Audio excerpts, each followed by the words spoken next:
What we now have seen with the realignment after the 2024 election, where Biden didn't run for re-election and then obviously Kamala Harris lost, is the Democratic Party is now in a position that the Republican Party was in 2013. So I'm particularly interested in understanding how the center left or the left liberal coalition, lots of different words we could use for that, how it's going to evolve moving forward.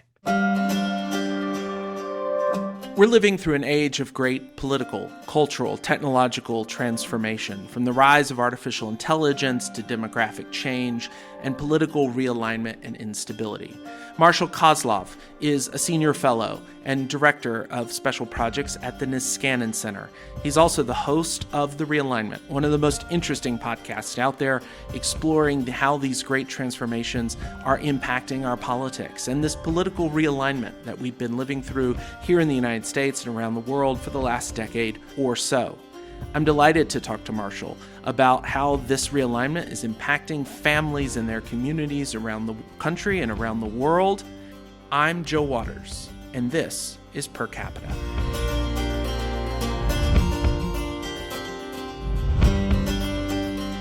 Marshall, thank you so much for joining us on Per Capita. Your podcast, The Realignment, which I'm an avid listener of, is premised on the idea that the United States is experiencing a dramatic political realignment. Can you set this realignment up for us? Yeah, so the story of the realignment really begins, I'd say, in 2013. So not just the realignment in terms of the podcast, but the idea of a political realignment.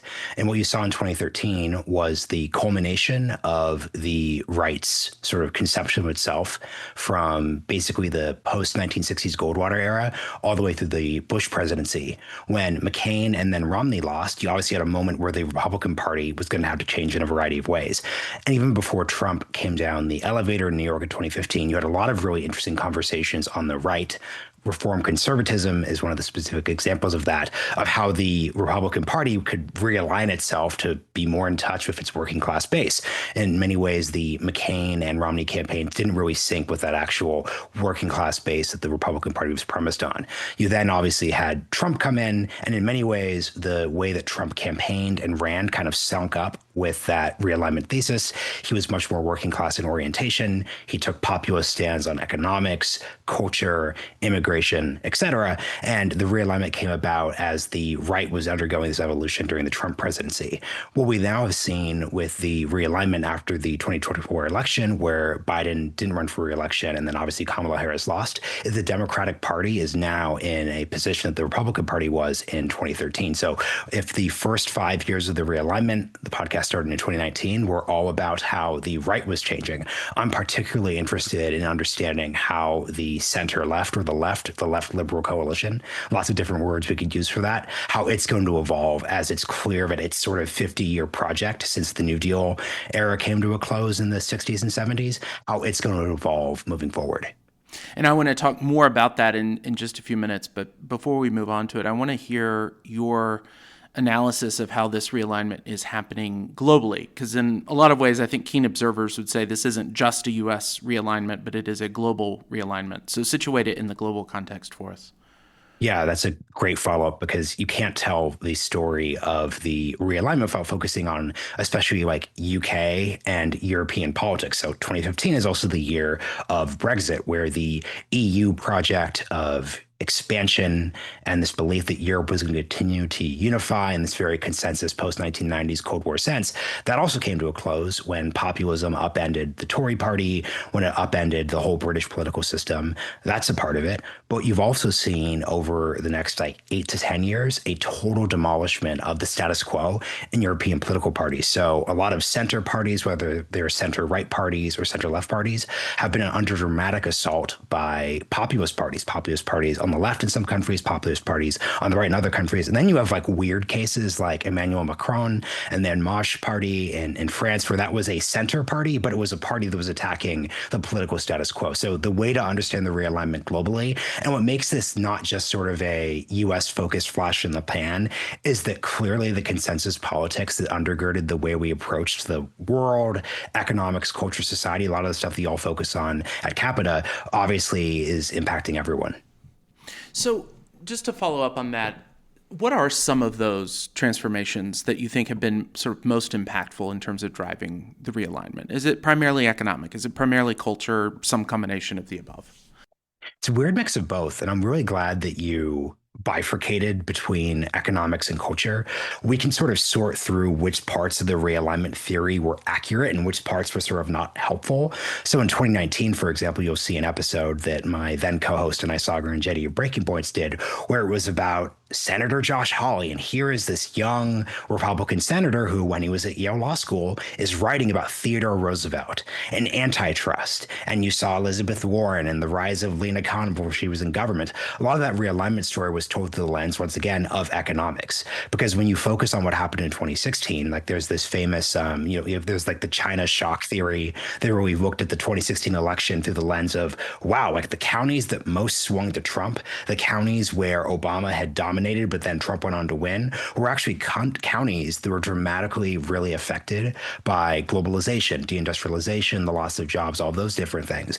So the version of the story that people like to tell, and that frankly I spent a lot of the first two seasons telling, was just sort of, we're going to see a total transformation of American politics, more centered on a left-right populist attack on the economic system, and this sort of, and the word neoliberal sounds a little academic-y for people, but I think it like really matters, because what neoliberal really means is that if we look at basically post-Reagan in America and post-Margaret Thatcher politics in the UK, there really was this consensus that actually we do need a state, we do need a government, but actually we need to let the market do things. We could deregulate. We don't live in the era of the New Deal or big government, right? Bill Clinton gives his big speech in 1996 where he literally says the era of big government is over. I do a lot of work with sort of people who study the quote neoliberal consensus, and the point that they make is that you get a consensus, and this is what a realignment will hopefully build to, is you actually see both parties come to a consensus. So you don't get a neoliberal consensus when Ronald Reagan wins re-election in 1984, because the Democrats are still arguing against that in 1988 and 1992. When Bill Clinton says, hey, era of big government is over, you then have consensus. So what ends up happening, though, is it becomes pretty clear. And I think for me personally, January 6th was clear at this moment where, leading into January 6th, Josh Hawley was just this like featured player. A lot of people in this sort of center or the establishment were really interested in. JD Vance is also in this category as well, too, because JD Vance would also talk about how capitalism wasn't working and we need to have an economics that's more people-centered. A lot of the work that y'all do, obviously. When Hawley and pre-VP, pre-Senator Vance were pretty clearly on like the J6 was an important and not just calamitous thing side of things, they made clear there's also this huge cultural element to this. And that what really mattered when it came to power wasn't just saying, hey, we're in favor of antitrust in the way that JD said. JD famously talked about how Lena Khan was his favorite member of the Biden administration. Right. Actually, it was this cultural lens. And then the last thing, because I think this is very, very clear, and this really made things make sense for me. I remember a few years ago, Senator Ted Cruz, my Texas state senator, said the GOP is now the party of the working class now. And people who were obsessed with the economics lens of the realignment just poo-pooed that. Lots of quote dunks on Twitter, lots of like, Ted Cruz, he's this traditional libertarian free market economic conservative. How could he claim we're the party of the working class now when he's a very tax cut guy? He's not an antitrust person. He's not a sit on the picket line with workers the way Josh Hawley was. But what he understood and made me understand the cultural valence of the realignment is that one of these big trends that you asked me about is also the diploma divide. How in many ways during sort of the New Deal era and during the neoliberal era, our politics really came down to race in many ways and just class in the sense of I'm working class, I'm middle class, I'm upper middle class, I'm upper class. What happened during the realignment is we actually saw people start to vote based on whether they went to college or not. That became the bifurcating point, and it just turns out that there are a whole bunch of people who are working class or who are upper to middle class who are going to vote on cultural issues. And you could say, I'm in favor of tax cuts. I'm in favor of libertarian, traditional conservative economics in a non-realignment economic way, but still say, I'm going to orient my politics around meeting working class people and exploiting the Democratic Party and liberalism and leftism's vulnerability when it comes to them on cultural issues. Right. I mean, I think I sometimes talk about this with my friends, right? The way in which we, as college educated people, we know very few enlisted people in the military or people who have served as enlisted people in the military, and that's frankly a shame. But that illustrates the divide. I think the cultural divide. The new right, which perhaps is typified best by J.D. Vance, is deeply interested, at least rhetorically, in the family. So, can you help us understand the role that the family is playing in this realignment, rhetoric about the family, and in fact, social policy more broadly, where that fits in the realignment? Yeah, it's so fascinating because conservatism during the neoliberal era that the new right, this cohort of people who really rose after 2015, really argues against, also talked about the family, focus on the family. Pat Buchanan during the 1992 Republican National Convention speech, George W. Bush, lots of talk about the family. So it's not the use of the word family and your question really highlighted that really matters. It's how family is operationalized within the story that the GOP or the new right specifically is telling about itself. So during the George W. Bush to Reagan era, the family should be understood through the lens of debates about gay marriage, debates purely about abortion. Basically, the idea that you have liberals in charge of government were the enemy of the family. They're trying to impose all these different social policies. And that is how the right talked about the family. Basically, the thesis is if we can pass a constitutional amendment against gay marriage, like 2004, if we can appoint the right justice to the Supreme Court, actually the family is going to be in a pretty good space. Oh, and then of course, if you get non-governmental actors like Hollywood to not produce sort of like R-rated movies or like, all those like different things, like then the family will be in a pretty good shape. The new right doesn't reject a lot of the takes I just gave from the old traditional right when it came to liberals are imposing alien professional managerial Ivy League cultural values on people. So like this is a way where like debates about LGBTQ people, about transgender people in sports, like you could see the right having that same exact debate in the 1980s. So this is one of the few consistent through lines. What the new right does though is they add another layer on top of it, which is where their market skepticism actually comes in. So what they will say is, so yes, we agree with the old right that in 1950s era America, let's put aside like race for a second, the sort of understanding of the family was a stronger one. You had less cultural liberalism. There was more uniformity in a conservative sense. This is before the 1960s like really tore down a lot of that consensus.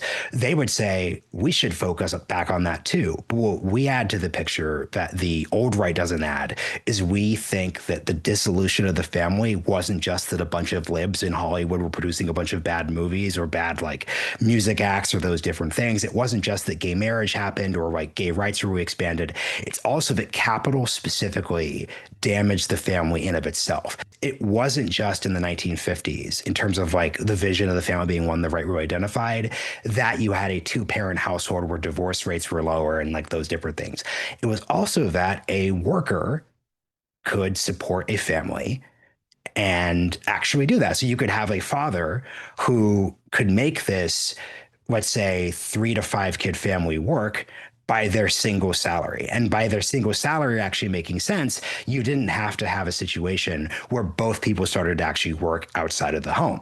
Now, this is why like people like Tucker Carlson, people like J.D. Vance have referenced a previous academic iteration of Elizabeth Warren before she was a politician. And when she was a professor, she wrote a book in the early 2000s called The Two Income Trap. And the point of the book is just that like, as you've seen just the impacts of the market changing and deindustrialization and financialization, all these like different like post-1980s things, you've actually had to have families not have women enter the workforce and just keep working even though they want to have kids or have more kids, not because they are sort of Gloria Steinem, post 50s feminist, but just because literally you cannot have just one person working.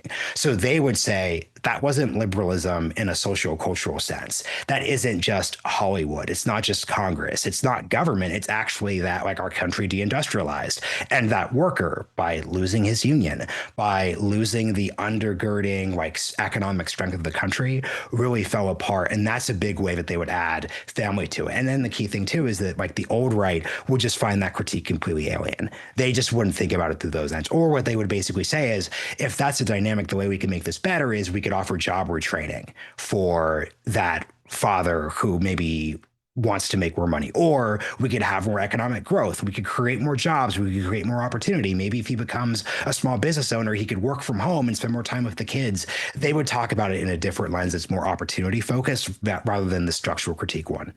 Right. And all those things are things we talk quite a bit about at Capita.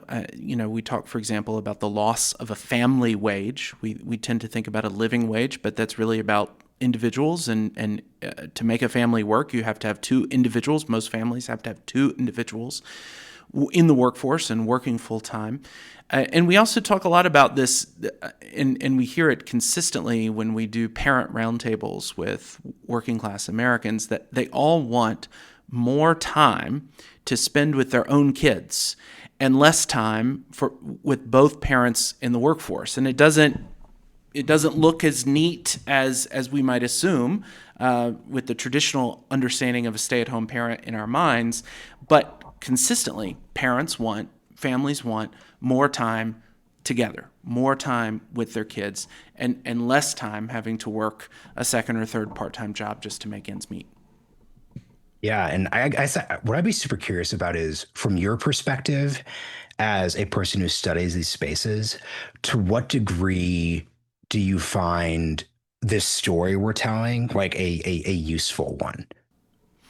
I think it's very useful. I think what's a struggle is that there's a whole sort of ecosystem of philanthropy and advocacy organizations and so forth that are still struggling to sort of adapt their mental models, their advocacy models, their funding models, and so forth to this realigned reality, and particularly its implications for families. Right? I think the politicians who are frankly pretty close to and responsive, they're hearing from their constituents on these issues, are getting it a lot quicker than those in this sort of advocacy and philanthropy ecosystem that works on these issues. So, Marshall, I think a lot of people who think about these things believe that realignment certainly has happened on the right, and we've talked about that so far, and really solidified in the United States, at least by Trump's re-election in 2024.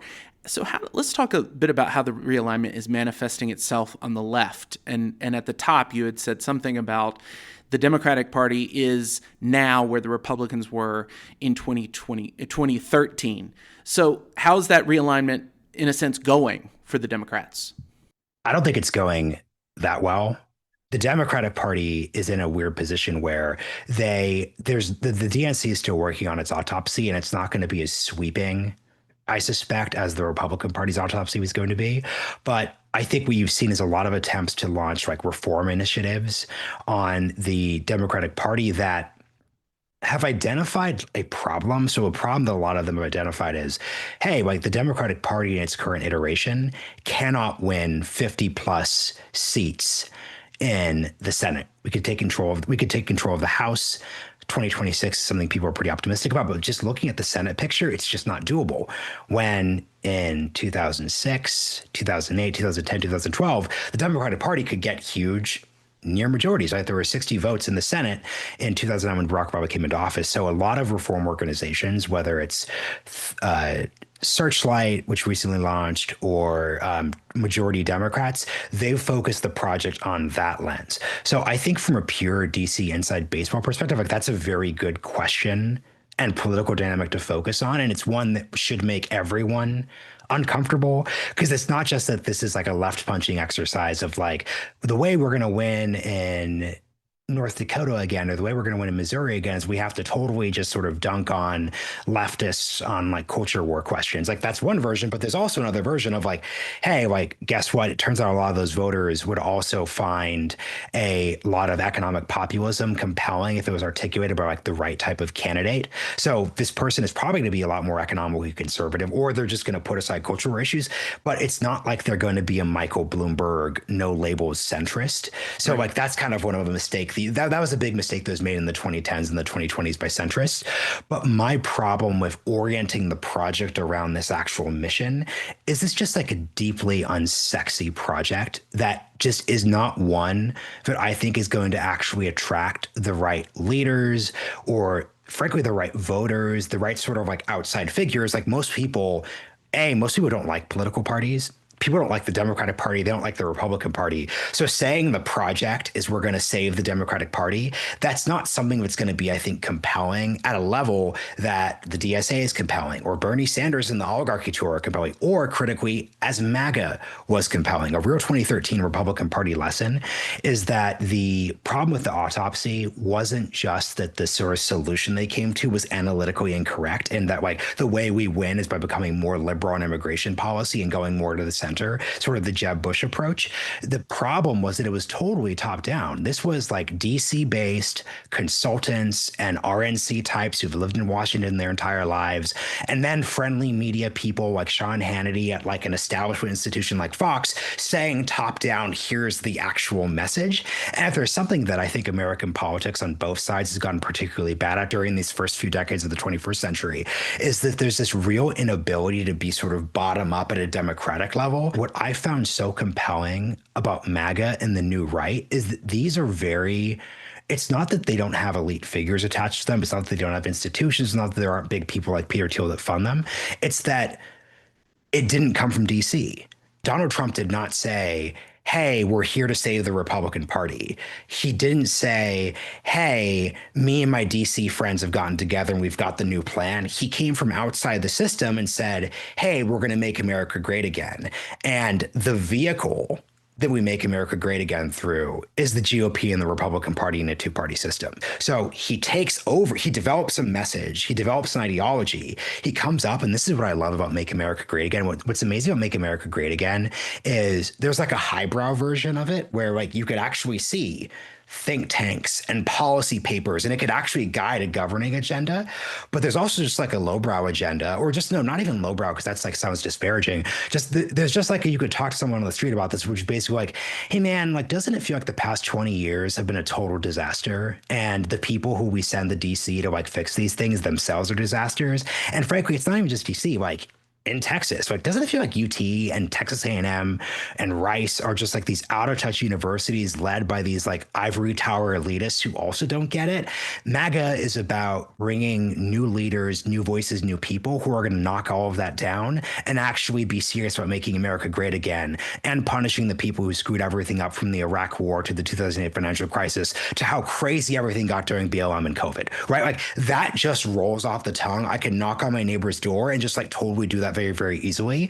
That is a project that's focused on ideology. That is not a project focused on the Republican Party. Once again, the Republican Party is the vehicle. And what's been so frustrating about the center left of the Democratic Party, and just because I spent so many years on the right, I just have this instinct beaten into me literally in a way that people on the Democratic Party side don't get. I just understand, no, guys, the issue isn't the Democratic Party. The Democratic Party is just the vehicle to get to the destination you're trying to get to. The actual issue is that you can't, as a left liberal project, actually come up with a consensus, unified destination we like to get there, a set of figures and actors who are actually going to drive the car, and actually something you could actually sell. And so much of the debate on the Democratic Party side has just been like, let's debate the dashboard, or let's debate the MPG, and like, let's think about a different like make and model of the car. And that is not a compelling or sexy or inviting project. So that's what I just really see lacking. So, I mean, one of the things that I think about in relation to this conversation is that I don't know where the intellectual energy and excitement on the center left and the left is right now. And I think particularly when it comes from when it comes to politicians, to elected officials. Like, I can't look out at to 240 members of Congress and governors on the Democratic side and say, that person is really coming up with some energizing ideas that the Democratic Party, to what we were saying, the Democratic Party could become a vehicle for those ideas. So can you just talk about this issue? Like, is the Democratic Party not only electorally exhausted, but intellectually exhausted? And where might there be energy emerging on the center left and on the left to match with electoral power in future cycles? Yeah, so many things I want to respond to there. So I'd say it's not that the Democratic Party is exhausted, but I would actually say that like American left liberalism itself is exhausted. The way people actually think about politics in an anti-party age is actually like ideology and message and story and common sense and understanding what's actually going on here. So it's not that the Democratic Party is exhausted. The Democratic Party like wins elections. The Democratic Party is doing really well in special elections.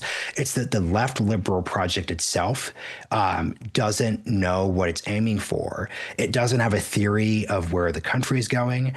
Critically, another thing that was disproven by the 2024 election that has been really calamitous, but people really reckoned with, is like the emerging Democratic majority theory. So like Rui Teixeira, John Judas, they had this book come out in 2002 called The Emerging Democratic Majority. And the whole idea was, hey, I know we just lost the 2000 election and Republicans did really well during these 2002 midterms. They were really fueled by the 9/11 attacks and lead up to the Iraq War. But good news, liberals, good news, left. America is getting more diverse. People are getting more highly educated. We're transitioning to an information economy away from an industry-oriented economy. All of those trends actually bode really well for the Democratic Party. Now that that's gone, everyone is just exhausted. So what I want to see happen, and a lot of my work is going to focus on moving forward, is there needs to be serious work on just sort of what is left liberalism trying to do in a way that could actually win more than half of the country and be compelling in of itself and move on from like the 2010s to 2020s thing.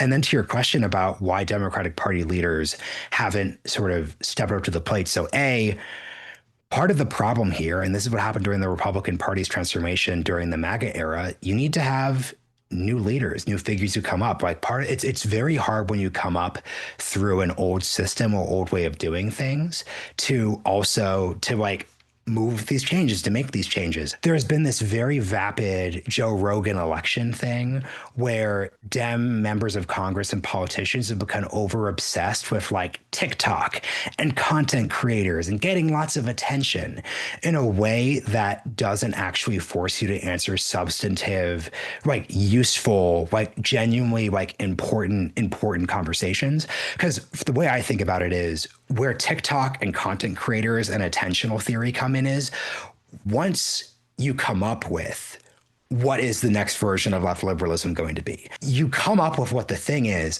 and then you make it popular on TikTok. Then you say, okay, I'm a wonk. I don't know how this works, but here's the thing.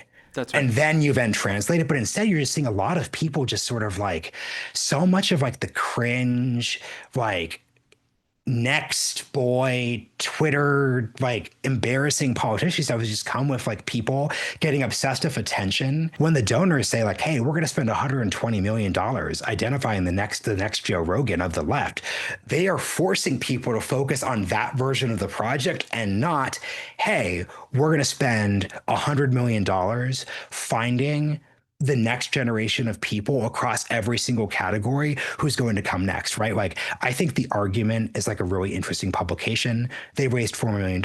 I think it's going to be very successful as a business operation, right? Like they've got like 6 Twitter-centric people who have big Substacks. That's going to sell subs. But the problem is none of those people are leader types. There's no JD Vance who's employed at the argument. There's no like person like you or like me, who's at the argument, a person who like builds. It's people who are just so. The thing that these people are so incredible at is you say to them, "Hey, I need you to write a witty and smart 600-word piece on this thing that just happened that will make an average reader feel smart." These people are apex gods at doing this. This is why they are incredibly wealthy and deservedly so via their Substacks.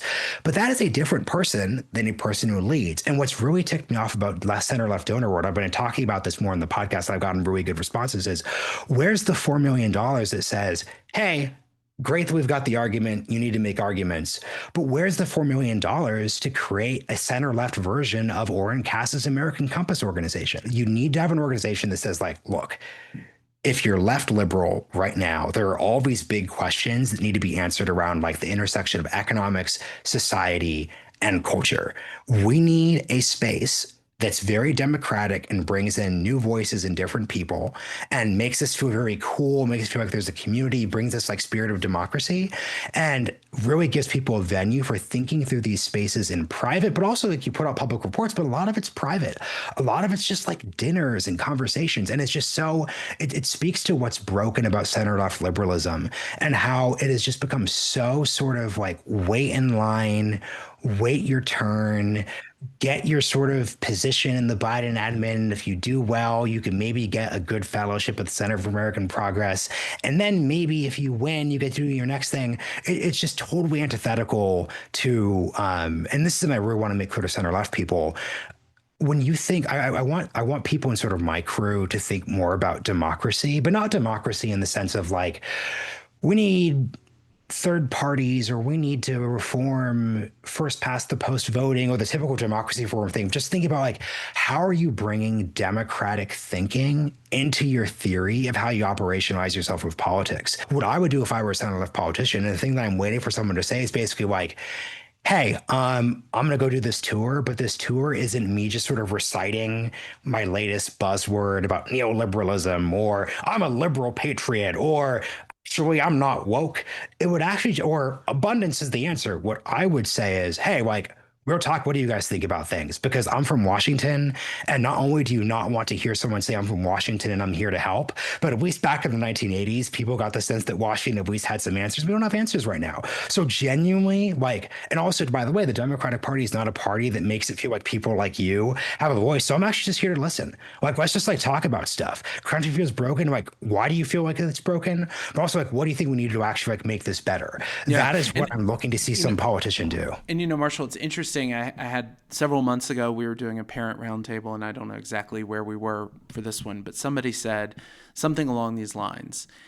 It drives us crazy when our elected officials come here, give a speech, then leave, post on social media that they've been there, but actually have taken no time to listen. And they said, this group said to me, they said, if our politicians would just sit and listen, they would score some major points, regardless of party or regardless of where they stand on the issues. And I think this is something that Americans probably feel quite keenly across the board, that their politicians just, frankly, aren't listening, even when they show up in their communities.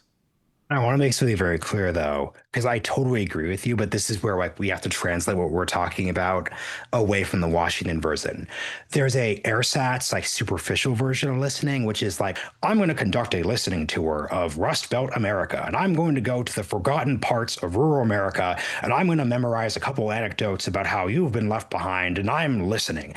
That's fake. And everyone can tell. They don't quite have like the language, but everyone can tell it's fake. That doesn't count. That doesn't mean anything. I think this has to, I think, and I don't quite know how to put this. I think this is maybe just where, like, at a certain point, like, you just need generationally talented politicians. People can tell, like, when you're actually listening. There's just a way that you at talent level have to make clear that like listening isn't just sort of like this back and forth thing you do every 2 years. Since 2016, the Democratic Party has not given any indication at a narrative and at a leadership level that this party cares about small d democracy. That this party isn't just a revolving door of people who flip between the public and private sector and all go to the same conferences. And by the way, I go to these conferences too, so I need to be very honest about this. But like at least like you should just be uncomfortable about going to these conferences. That's like my bare minimum. But my point is like you have to project democracy and make, and I think if you could actually project and feel that viscerally, people will take that seriously in terms of listening. Marshall, one of the things that I think is quite sort of typical of the center left, the philanthropic community on the center left, the donor class on the center left, to some extent the advocacy community on the center left, is that it's very invested in technocratic solutions. And our colleague Elliot Haspel has written about this actually just this week, that there's this democratic idea from the Obama years that no one should pay more than 7% of one's income on childcare. But building on some work that Patrick Brown did, Elliot makes the point that nobody actually really knows now where that number comes from. And it frankly doesn't feel particularly good to most Americans. Most Americans aren't sitting around thinking about what 7% of their income is and whether or not they should be paying 7% of their income on childcare, particularly when they might be spending 50% of their income, for example, on housing. And also, people don't know what 7% of their income is, right? Is that before taxes? Is it after taxes? Is it net? Is it gross? Whatever. And to my mind, this is like one of these solutions, very technocratic solutions, baked up from a very well-meaning place of wanting to help families afford childcare, but just doesn't resonate with the ordinary American voter, certainly the ordinary American family. And I think in a lot of ways, this is the type of thing that has not only sort of catalyzed alienation towards politicians from ordinary Americans, but also to their government, to this ecosystem of philanthropic organizations and advocates who purport to speak on behalf of families. So just like, where should we understand that, particularly in light of the Trump efforts around DOGE to just sort of rip out this technocracy from the roots in the federal government? I think part of the problem in terms of the Democratic Party's self-presentation is that the technocracy, technocratic, meritocracy, I went to the best schools ever sort of liberalism has put technocracy to the type of thing. So like this is the problem I have with the argument as a publication, because as a publication, it is the embodiment of a certain era of Vox era 2014. The Democratic Party explains things. We're the explainer people. Here's that 7%. Here's this number, right? It should be noted that like you saying this 7% statistic, this comes from an era where that was just everything. Right. And this isn't elevating people who are storytellers, people who sort of, and once again, like it should be noted, like the people who sort of work in the sort of explainer of sense of politics, and not just at the argument, but they literally live in DC and New York. So they have, it's not just that they're technocrats, it's not just that they went to good schools, it's that they're living in a very specific world versus like someone was talking to me on a podcast recorded yesterday to explain like the abundance agenda. I just don't think it clicks. It doesn't really matter. And I said, look, I would never, ever, ever, if I were like door knocking in Austin or running for office here in Texas, say like, I'm an abundance Democrat. What I would talk about is stories. And here's a story that I know that like needs technocracy to be turned into, to actually get to the destination. But like, think of like my point about the destination and like the sort of the people and then the vehicle, that metaphor from earlier. The story I tell is a buddy of mine is getting married. He went to like more than fine schools. He works a good job in Texas, in Austin. He's like really sort of on the up and up. He's getting more responsibility at work. He's getting married. And guess what? He's going through a real frustrating time right now because not only do they have to pay for their wedding, because that's super expensive, but they also are having a serious debate where they're going to live. His soon-to-be wife is in her late 20s. He's in his early 30s, and he is ready to move to the suburbs because he wants his 4-bedroom house and he wants to have a yard and he wants it also to be affordable. Because the thing about Austin, even though prices went up, if you are willing to drive 40 minutes, you can get the type of house that people on the East Coast or the West Coast would just like dream of out here. But this is a problem because his soon-to-be wife, she's still in her late 20s. Her friends are still around. She wants to be closer to the city. And that means right now they're going to have to rent. They're going to have to rent because there are no affordable housing options they could actually buy. And this is like a real problem for them. So like when I think of like the abundance agenda and the sort of like vision, it's crazy to me that and this is where I think people should acknowledge how something is broken. You gain trust by people by acknowledge brokenness, and then you come to your program rather than the opposite way you tend to do these things in Democratic Party politics. But like, it is crazy to me, and not just nostalgia bait, not just this mythical 1950s, that it is not possible for my friends to buy starter homes. Because it's not like they're going to have 3 or 4 kids right away. They would be fine if a 3-bedroom with a 2-bedroom with like a yard. So what abundance is about is saying like, hey, like we're going to work really hard to make sure we get more of this housing. And you can judge us as politicians, as thinkers, as a policy movement by the degree to which we actually build and make you able to live your life this way. And yes, we're going to have some technocrats actually come up with like, what are the square footage requirements and those different things, but they're not leading the project. It's not sort of like, we're going to have a bunch of wonks at my very loved think tank Niskanen and write a bunch of policy papers and hand them out to voters. That isn't how it actually works. Like what I did there is I took like an abundance theory of we need more housing and more different types of housing, and like actually articulated it in a way that would resonate with a lot of people who like aren't just like around me, but also just frankly aren't sort of living the DC's version of this story. And we think that childcare is another fine example. And I will say, when we host these parent roundtables across the country, there are 4 things I always say come up: housing, the cost of healthcare, the cost of childcare, and the amount of time that people do not feel that they get to spend with their kids that they would really like to spend with their kids. Often because they're working too much just to make ends meet. And but when it comes to childcare, what people really want are care options. They don't just want affordability. They want options so that grandma can take care of the kids if that's what works best for our family, and it's not just one sort of cookie cutter solution that only costs 7% of your income. Yep. No, totally. And I think that's another important thing too. Like I just had a kid, my son Theo is 8 months old, and like childcare is actually crazy. Like it's kind of funny. Like we moved to Austin from New York City, and I told myself, in terms of we all have stories that we tell ourselves, I was like, the best thing about moving from New York to Austin to the nice American suburbs is like there's going to be so many childcare options. None of these like $50,000 competitive pre-Ivy League preschools for me. Austin suburbs don't have those, but it's still incredibly expensive. It's crazy how expensive it is, and how you just still can't escape that. And there are wait lists like crazy. Like these are actual people's experiences, and I think it's just so important that you start with there and start by saying that's screwed up, rather than just sort of saying like our job is to defend people. No one thinks they're actually doing this, but too often like people, especially in the center, just find themselves defending the status quo. They're more motivated by like rejecting like analytical and philosophical mistakes and frankly evil things that populists say. These are real things, rather than sort of saying, but like this is the politician in me.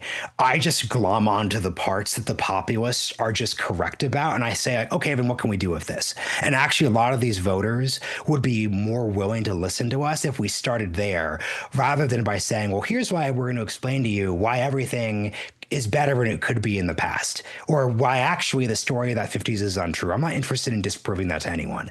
That's not how this actually works when you talk to people. So as we look ahead, we're living through a political realignment. It frankly feels turbulent, I think, to a lot of people. How do you think we should be thinking about the well-being, the flourishing of families and communities over the next, say, 10 to 15 years? And what do you think we could actually meaningfully do to improve lives for more families, more communities, despite the political turbulence that we're living through? Yeah, and quick 30-second, because I know we're hitting time here. I want to answer the philanthropic question you asked, because it's actually like desperately important. Here's what philanthropy at the center level like needs to do. So like less technocracy funding, less studies, less obsessions with metrics and quote theories of change.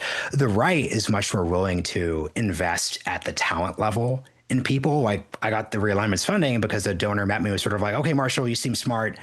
This realignment idea is interesting. Like, here's 50K, and I'll maybe check in on you if you are successful. That was just it. Versus, like, I had people on the side left who love the realignment say, like, oh, we never would have taken your 2019 version pitch because, like, you couldn't prove metrics. You'd never worked in media before. So that is just the problem. So, like, that's where the technocracy thing you're putting out, like, really, really matters. Reject, you feel so smart and so meritocratic focusing on these indices. But what the center and the center left needs to do more of is just sort of like, be more focused on talent and the individual's like ability to actually do things. So that's just like my advice there. Oh, and then lastly, spend more time elevating actual leadership types. You technocratic philanthropists, you guys have funded so many great projects and so much great work. Like all of the books are on the shelf. Right. I think the solutions are in one of the books that I may not have all read yet behind me somewhere. What we actually lack, though, are people with credibility who could do something with it. Fund those people. Don't just fund more people who write books, because people who lead and build things are different than people who write books and read policy papers.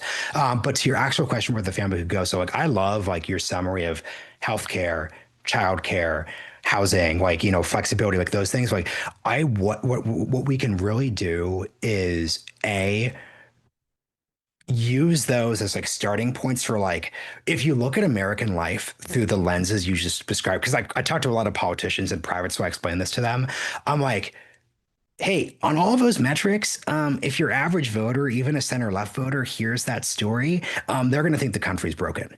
And there are times in this country's past where unironically things were better, and the leadership class of the country was better oriented around like delivering articulations or like solutions to this. And then guess what? Like, we used to have a solution to this, because this is what's funny about like, this is why the neoliberalism thing like really matters and isn't just like wonky and academic.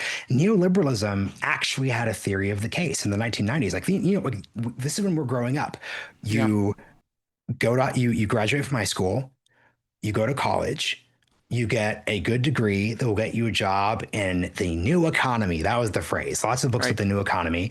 And if you do that, you're going to be able to be successful. And like, that is just like literally, and here's the thing, like, it's not insane. It's not an insane, I think sometimes the new right is too dunky on that. If we're sitting around in 1995, like I was born in 92, so I'm just young enough to remember when my parents got Windows 95 in our house. We got a gateway computer. It was incredible. And then I remember we connected on the internet. Like, I remember this, like, it's one of my first memories. I totally get why you would come up with a theory for addressing housing and job security and the new American dream in that context. But that context is gone, and politicians no longer could coast on the answers from that period. So we need politicians who understand politics and policy through the lens of the things you just listed in terms of your focus areas, and then put the work in a way that isn't going to be sexy, isn't going to immediately reward them in a way that doing like JD Vance clapback TikToks will, but will actually kind of like be a thing. And this is where philanthropy matters. Philanthropy, by just being able to pay the bills, I don't mean just like donating to politicians in a corrupt way. A philanthropy could literally just say, and I want them to do this, they could literally just say, hey, we're going to convene a big conference and get all of the big people to come, where we're just going to say, how does liberalism respond to the realignment?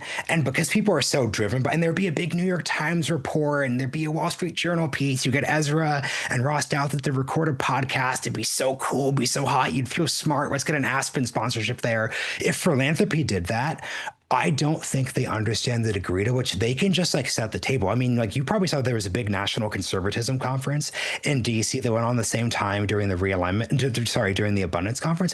Why is there not a future of liberalism conference? It's genuinely like, this is where I'm like Mugatu and Zoolander. Like, I feel like I'm taking crazy pills where I'm just like, I don't understand why this is not a thing. So this is what, because you're a lot, you know, but that's what I don't understand. And I am and with our particular issues, right, we would have a track at that conference that's focused on families and communities, or maybe 2 tracks focused on those things, and really come up with generating some solutions, some new ideas. To your point earlier, this is really about American liberalism, not one party or another. Who cares? That's boring. Yeah, like that's right. And here's the thing too. And I just want to put a pin on this, where it's like the version of me coming to you saying, "Hey, I'm from the Democratic Party. Can you do a track on the family?" That's just like not. that just isn't it versus, hey, like American liberalism is a thing. It's a project. It has made some major achievements, especially during like the New Deal and like the Great Society era, and it needs to focus on the problems that you, Joe, are focused on. That is something that would compel you, even if your politics do not perfectly line up with like, I'm going to vote for whoever Democrats nominate in 2028. Right. This is just a critical missing thing. So, Marshall, last question. What is one project that you've dreamed about but haven't started yet?